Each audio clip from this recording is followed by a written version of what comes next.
바로크 음악가 가운데 대가인 핸델은 주로 영국에서 활동했습니다. 그의 주 특기는 이태리 오페라였습니다. 그때는 모든 음악은 이탈리아어로 한다는 그런 게 있었기 때문에 비록 영국이지만 오페라의 언어는 이태리어였습니다. 그런데 사순절이 되면 일이 없는 겁니다. 왜냐하면 사순절 기간은 경건하게 보내야 되기 때문에 오페라를 보면서 즐거워하는 그런 걸 안 하거든요.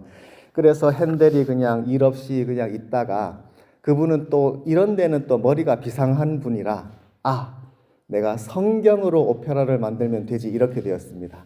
성경에 얼마나 흥미로운 이야기가 많습니까? 그걸 보니까 아주 무궁무진한 소재가 있는 거지요. 그런데 성경으로 오페라를 할 때 무슨 무대나 의상이나 무용이나 그런 건 하지 말고 그냥 경건하게 가만히 서서 노래하고 합창하고 그런 장르를 창시를 했습니다. 그걸 오라토리오라 그럽니다. 제일 유명한 건 아마 메시아가 되겠습니다. 그렇게 사순절 기간이 되면 성경을 주제로 오페라처럼 하는 음악을 많이 아름다운 걸작들이 많이 나왔습니다.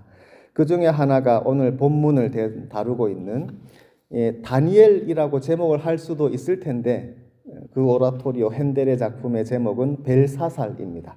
굳이 악역, 빌런을 그 제목으로 갖다 붙였는데 벨사살, 그 음악이 좋은 거는 당연하고 그 성경의 이 내용을 우리들에게 더 생생하게 새겨주는 그런 것이 있습니다. 그래서 오늘 본문의 내용은 특별히 굉장히 신기하고 또 이상하고 또 많은 음악가와 화가들과 이런 창작자들의 영감을 자극한 것이 있고 참 놀라운 이야기입니다. 그래서 오늘 그 이야기를 한번 살펴보려고 합니다. 자, 지난 4장까지 느부갓네살 왕이 거의 주인공이었는데 이제 그분은 이제 죽고 그의 아들의 시대가 되었습니다. 벨사살이라는 왕입니다. 그런데 그 왕은 왕의 자질이 전혀 없는 사람이지요. 22절 한번 보시겠습니다. 이것은 다니엘이 나중에 벨사살에게 하는 말이 이렇습니다. 벨사살이여 왕이여 왕은 그의 아들이 되어서 느부갓네살 대왕 그분의 아들입니다. 그런데 그의 아들임에도 불구하고 이것을 다 알고도 뭘 아느냐? 그 느부갓네살 왕에게 있었던 그 스토리들이 많잖아요.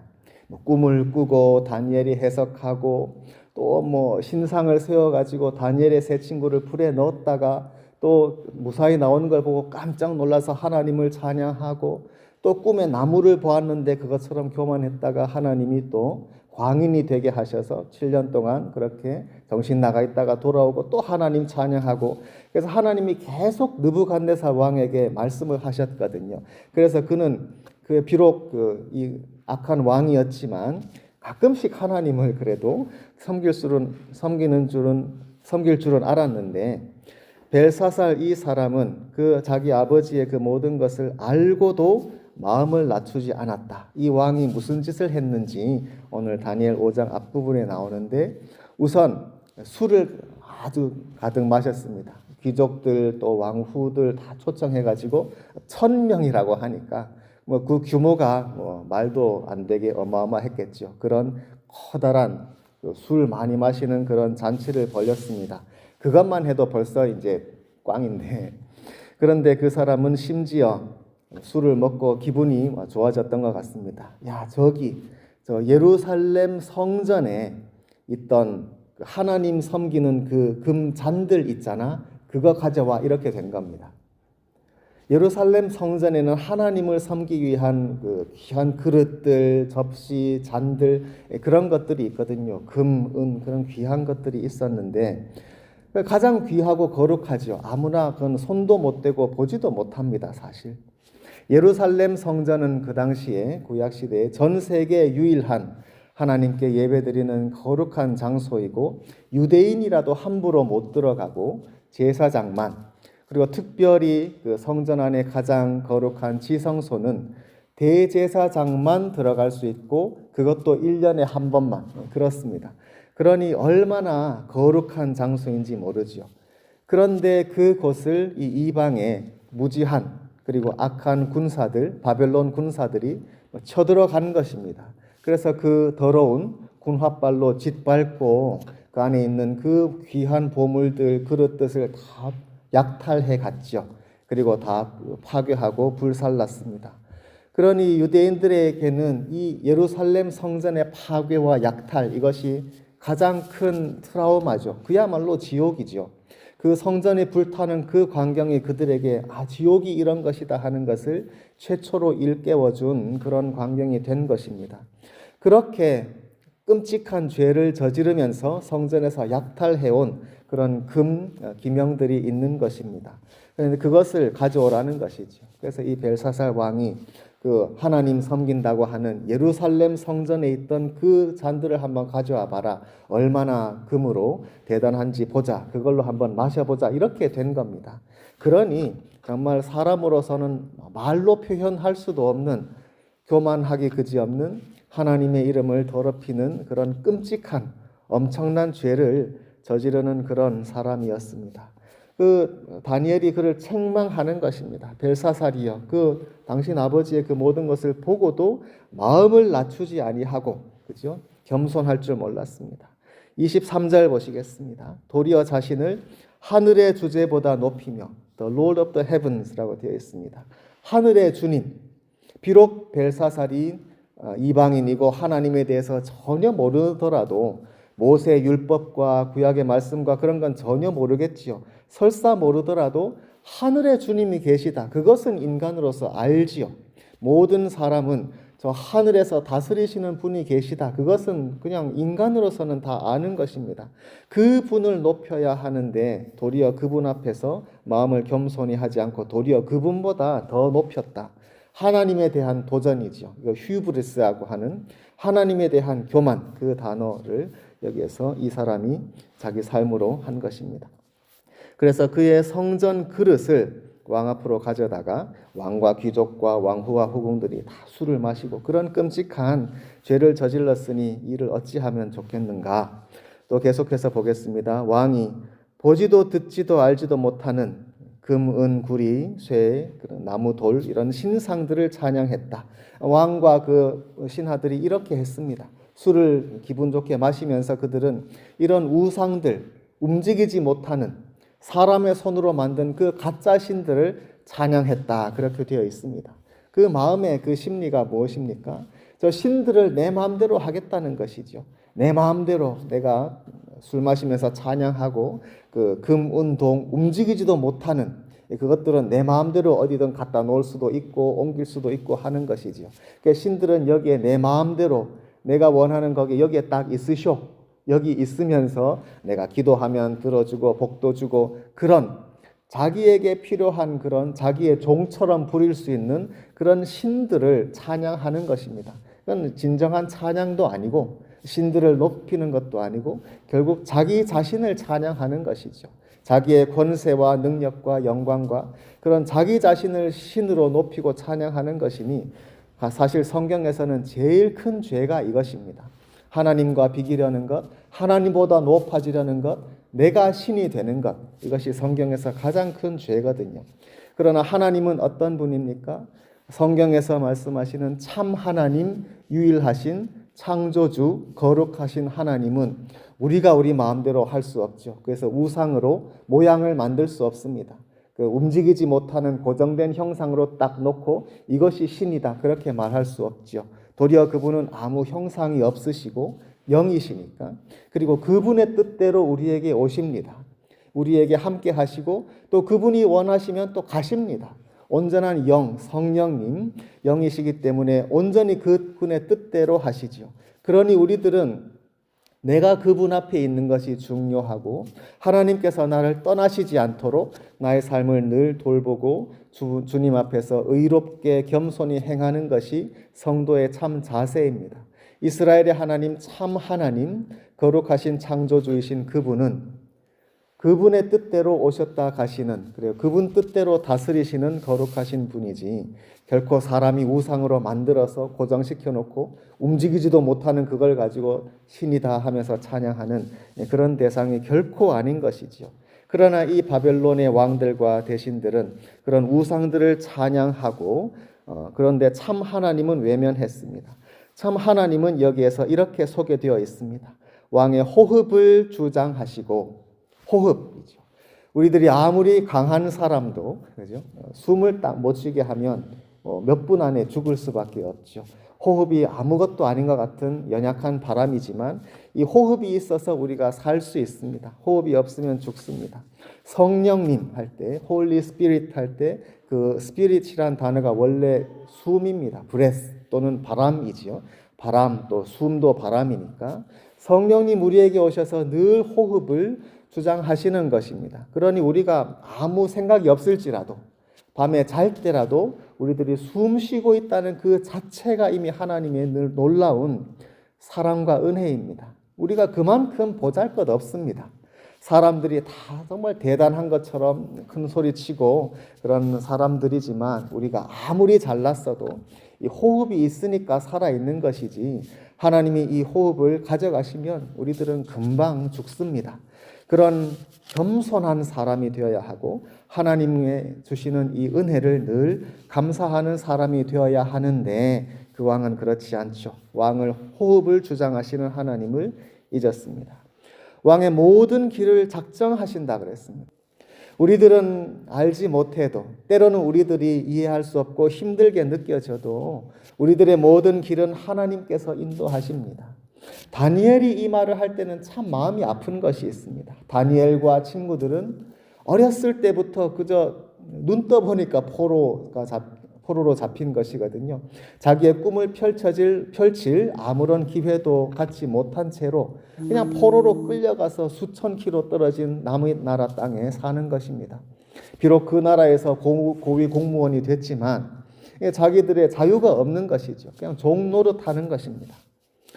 그 핸델의 그 벨사살이라는 그 오라토리오에 다니엘도 나오죠. 그런데 다니엘이 특이하게 그 여자 목소리로 나옵니다. 남자인데 그 가성 쓰는 목소리 있잖아요. 카스트라토라고 하는 그 이유가 뭐냐면 다니엘이 아마 환관이었을 것이다. 그런 배경이 있습니다. 그러니 자기의 인생에 자기 자신이 원래 살고 싶었던 인생은 없는 것이죠. 완전히 모든 것을 빼앗긴 채로 이 바벨론의 궁정을 섬기는 그런 인생을 살고 있습니다. 그런 분이 이렇게 말하는 것입니다. 우리의 모든 길은 하나님이 작정하신다. 어찌 그 마음속에 한이 없겠어요. 분노하려면 할 수 있지요. 그러나 내 인생이 왜 이렇게 되었는가 한탄하지 않고 그는 고백합니다. 우리의 모든 길은 하나님께서 인도하십니다. 작정하십니다. 나의 모든 생명과 길이 하나님의 손 안에 있습니다. 그분이 이렇게 고백했다면 우리는 더 고백해야 되지 않겠어요? 우리들의 길도 주님 손 안에 있죠. 지나보면은 참 그렇습니다. 우리들이 알지 못해도 하나님이 지금까지 우리들의 발걸음 인도하셨습니다. 제가 한 20살에 유학생으로 미국에 왔을 때 그때는 제가 아직 신앙이 없었습니다. 그런데 어느 날 문득 왜 그랬는지 모르겠는데 희한하게 그런 생각이 들었습니다. 내가 이걸 누구에게 감사해야 되지 않나? 그런 생각이 들더라고요. 왜냐하면 사실 너무 좋은 그런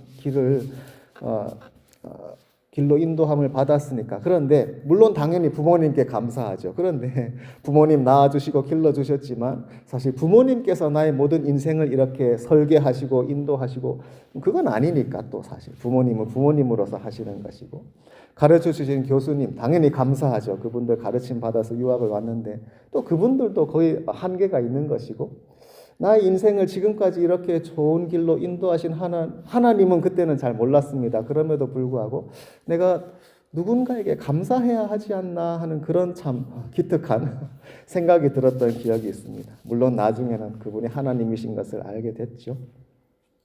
지금까지 인도하신 하나님께 감사합니다. 돌이켜보면 수많은 사연들이 있었고 좋은 날도 있고 힘든 날도 있고 힘든 날이 더 많았다 그런 분도 계실 수도 있겠습니다. 그래도 하나님께서 지금까지 우리들의 호흡을 주관하시고 인도하여 주셨습니다. 우리들의 남은 길도 하나님은 그분의 손 안에 붙들고 계십니다. 우리는 모르죠. 우리들은 우리의 앞날이 어떻게 될지 모릅니다. 그러나 분명한 것은 하나님께서는 이 모든 것을 주장하시고 작정하시고 인도하여 주십니다. 그분은 다 아시지요. 그리고 하나님께서는 그분의 뜻 안에서 가장 좋은 길, 의로운 길로 우리들을 인도하시는 것을 믿습니다.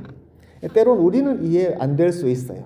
내가 볼 때는 이 뭐야, 좁은 길, 힘든 길, 잠시 눈앞에 가깝게 볼 때는, 그러나 결국은 그것이 하나님 보시기에 우리 삶 가운데 가장 좋은 길로 인도하신다 하는 것을 분명히 믿는 자녀들의 삶이 되시기를 축원합니다. 다니엘이 이 벨사살 왕에게, 하나님에 대해서 1도 모르는 사람에게 하나님에 대해서 소개하는 아주 간단하지만 핵심만 콕 찌르는 이 하나님에 대한 소개가 이렇습니다. 주님은 누구신가? 우리의 호흡과 우리의 모든 길을 인도하시는 분입니다. 그 하나님께 영광을 돌려야 하는데 왕은 그렇지 않았다는 것이죠. 그래서 이제 그 왕에게 심판이 임했습니다. 그래서 손가락에 나와서 글씨를 썼거든요. 그 손가락에 쓴 글씨를 한번 보시겠습니다. 25절에 보시면 기록된 글자는 이것이니 곧 메네 메네 테겔 우파르신이라. 사람들이 술 마시면서 막 이렇게 즐거워하고 있는데 갑자기 웬 손이 쓱 나타나는 거예요. 뭐 팔도 없었던 것 같고 그냥 손이 어떤 벽면에 나타났고 그 근처에는 그 등잔불, 그 램프 빛이 있었습니다. 그러니까 불빛이 뭐 흔들흔들하면 손도 뭐 흔들하면서 굉장히 좀 이상하고 섬뜩하게 보였겠지요. 그 사람들이 간담이 서늘해졌습니다. 왕도 두려움에 벌벌벌 떨었습니다. 무릎이 부딪힐 정도로. 저게 뭐야? 사실 손 하나인데 이것이 보통 일이 아니라는 것을 깨달았고, 아마도 저것은 하나님, 알지는 못하지만 저것은 참 신의 손이다 하는 것을 알았을 것입니다. 내가 지금 찬양하고 있는 우상들, 금, 은, 동, 그런 우상 거짓 신이 아니라 참 신이 지금 뭔가 나에게 보여주기 위해서 저 손으로 나타난 거라는 걸 알고 두려워했습니다. 하나님을 전혀 모르던 사람이 두려워하는 것입니다. 하나님 두려워하는 것은 매우 자연스러운 일입니다. 우리가 하나님의 자녀이지만 그분을 그래도 합당히 fear of the God, fear라는 단어입니다. 하나님을 우리가 두려워하는 것이 합당합니다. 그거는 테러하고는 다른 거죠. 진짜 무서워하는 게 아니라 하나님을 공경하고 사랑하면서도 그분을 합당히 두려워함이 필요합니다.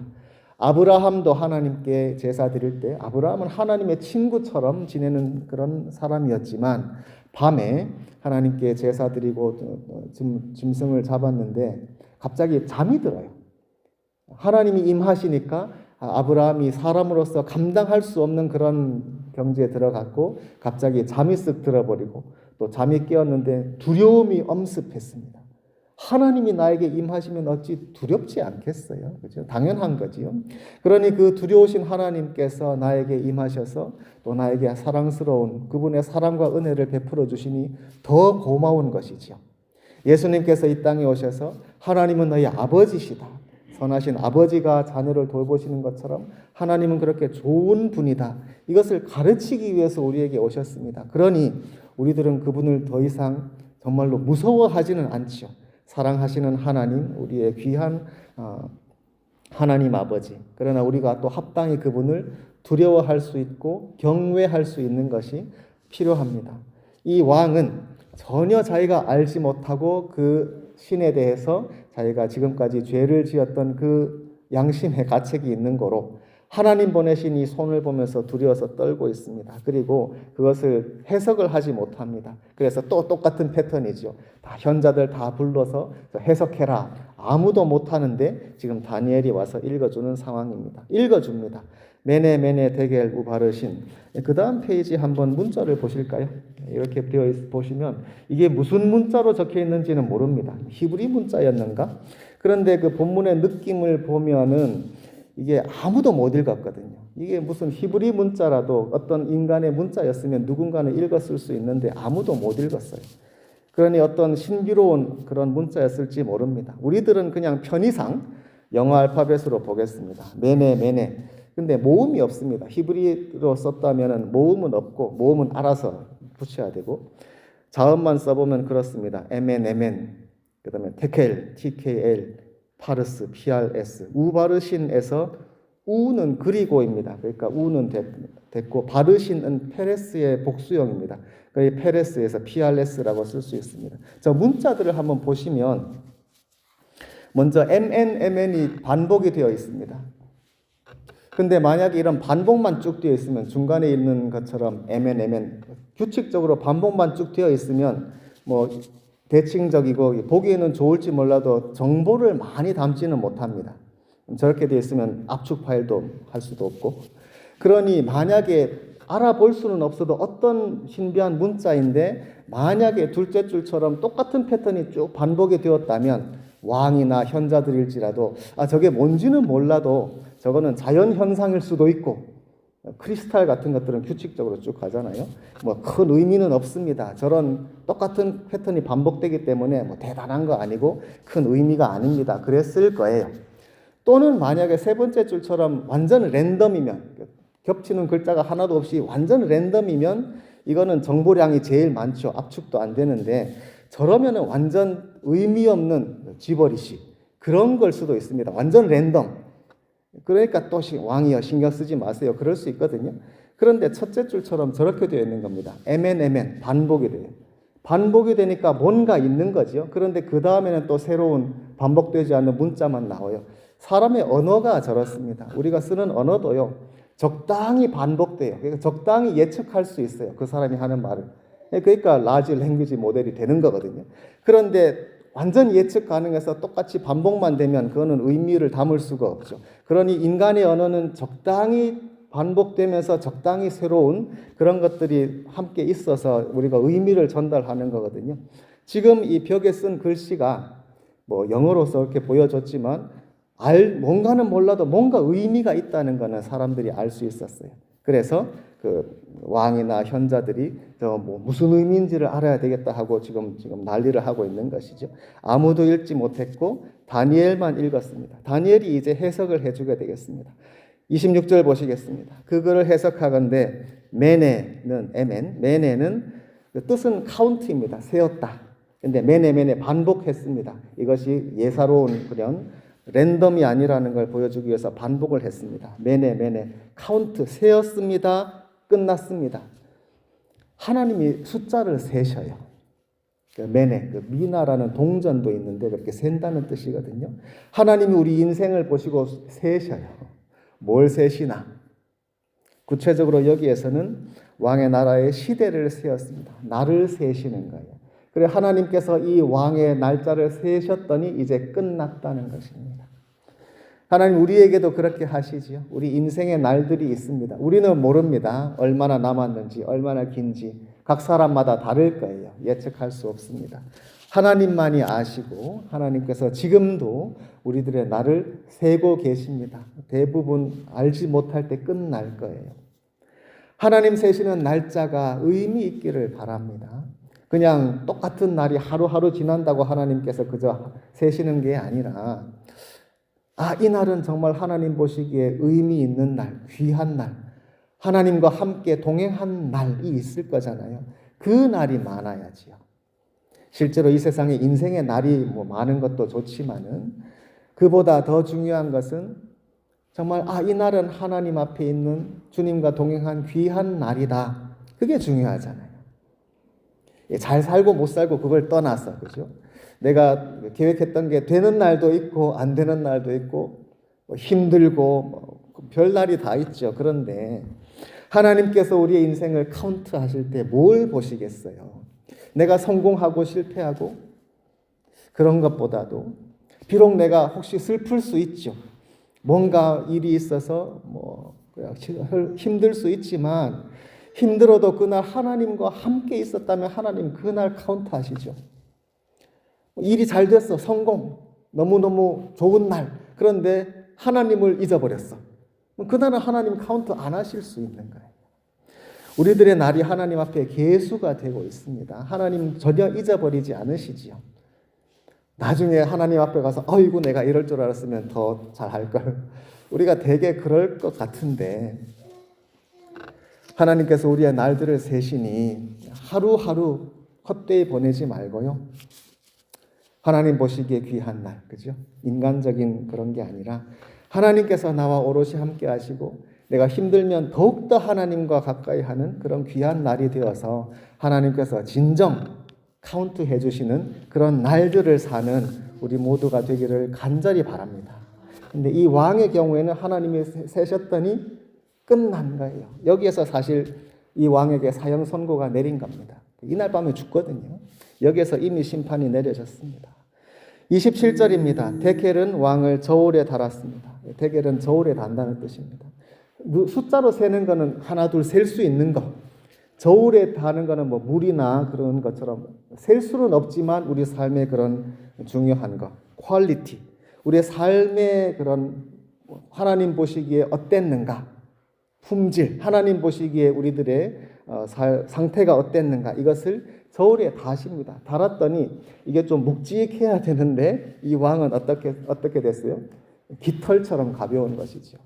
왕이 이 세상에서는 떵떵거렸을지 몰라도 하나님께서 어디 보자 하고 저울에 달아보셨더니 깃털처럼 가벼운 것입니다. 하나님께서 우리들의 삶을 보시고 인정해 주실 거리가 많기를 바랍니다. 그래서 저울에 하나님께서 우리를 딱 재셨더니 와우, 묵직해. 그런 삶이 되어야 되겠죠. 하나님께 뭐 일을 많이 하고 세상적으로 성공하고 그런 것이 아니라 하나님 보시기에 참 귀한 자, 하나님의 자녀로서만 이 세상에서 제대로 살아도 이게 참 묵직하지 않겠어요? 이 세상에서 하나님 자녀로서 내가 하는 그 건강한 의미로 자부심을 가지고 좋은 자의식을 가지고 세상에서 요동치 않고 염려 근심하지 않고 감사하고 기뻐하며 만족하며 사는 하나님 자녀로서의 삶, 또 그렇게 밝게 긍정적으로 좋은 의미로 건강하게 살아가는 그 삶, 그런 삶이 하루 이틀 쌓이면 그런 인생이 1년, 2년 지나는 인생과 또 그렇지 않은 인생과 어찌 차이가 없겠냐고요. 그죠? 하루 이틀은 큰 차이가 없을지 몰라도 그렇게 우리들의 신앙 가운데 하루하루 성숙해지는 날이 한 달, 두 달, 1년, 2년 쌓이면 확실히 차이가 나죠. 묵직한 그런 삶이 되죠. 하나님께서 우리들을 저울에 재신다. 그래서 반드시 우리 삶이 끝나면 삶의 전체를 하나님께서 달아보시겠죠. 그 날에 우리들이 하나님 앞에 주님 부끄럽지 않기를 바랍니다. 내가 나를 아니까 하나님 나는 안 되는데 그렇게 되지 말고요. 하나님께서 나를 이렇게 다 미리 말씀해 주시니 얼마나 좋습니까? 하나님께서 우리를 카운트하시고 매저하시니까 우리들에게 예고해 주셨잖아요. 우리가 그렇게 해야지. 그 날이 올 것을 확실히 알고 하나님께 드릴 것이 많은 그런 삶이 되기를 바랍니다. 오늘 말씀 가운데 이 왕에게 주신 이 경고가 이 왕에게는 그냥 끝이었습니다. 그냥 심판이 바로 임할 거예요. 그러니 그 왕은 어떻게 제대로 회개할 기회도 없었던 것 같고요. 그날 이제 죽임을 당합니다. 굳이 이 손으로 왜 글씨를 보여주셨는가? 그냥 하나님께서 쓱 심판하실 수도 있는데 굳이 이렇게 글씨를 벽에 쓴 글씨로 보여주신 것은 우리에게 주시는 말씀이지요. 우리에게 주시는 예고, 경고도 되겠습니다. 하나님께서 우리 각 사람에게 이렇게 하시지요. 우리들의 인생을 하나님께서는 카운트하시고 무게를 재어 보실 것입니다. 그때 우리가 하나님 앞에 담대히 나아가야죠. 그러나 나의 의로 안 되죠. 나의 선행으로는 하나님 앞에 인정받지 못합니다. 오직 예수 이름, 예수님께서 우리들의 화해자, 변호자, 예수님께서 우리의 주님이 되어주실 때 예수님의 의가 우리를 충분하게 합니다. 우리가 예수 이름 힘입어서 주님 앞에 담대히 나아갑니다. 예수님의 이름, 그분의 은혜를 의지하며 사는 그 날이 주님 앞에 복되고 귀합니다. 주님은 그 날들을 세시고 재십니다. 그리할 때 하나님께서 우리를 기쁘게 받아주시고 면류관을 씌워주십니다. 우리들에게는 이와 같은 하나님의 이 예고의 말씀, 예언의 말씀이 확실히 임했으니 이 말씀을 읽는 우리들은 이 왕과 같이 어리석은 길로 가지 않고 하나님이 분명히 우리들의 삶을 계수하실 날이 있는 것을 알아서 그분 앞에서 날마다 합당히 그리고 그분과 동행하는 믿음의 삶이 매일매일이 되시기를 주님 이름으로 축원합니다. 함께 기도하겠습니다. 이 시간에 목소리 모아서 잠시 기도하실 때에 우리들은 이 왕과 같은 어리석음에 빠지지 아니하고 하나님께서 우리의 삶을 날마다 보시고 계수하시고 또 재심으로 우리 삶이 늘 하나님 앞에 합당한 모습이 되도록 주님 앞에 늘 돌볼 것을 주님께서는 지금도 말씀하십니다. 주님이 귀한 말씀을 통해서 저희들이 가르침을 받았으니 저희들은 매일매일의 삶을 주님 앞에 귀하게 여겨서 늘 주님과 함께하고 좋은 날이든 슬픈 날이든 힘든 날이든 늘 하나님과 함께하는 주님 보시기에 인정해 주시는 날이 되도록 주님 도와주시옵소서. 다 함께 기도하는 시간을 갖겠습니다.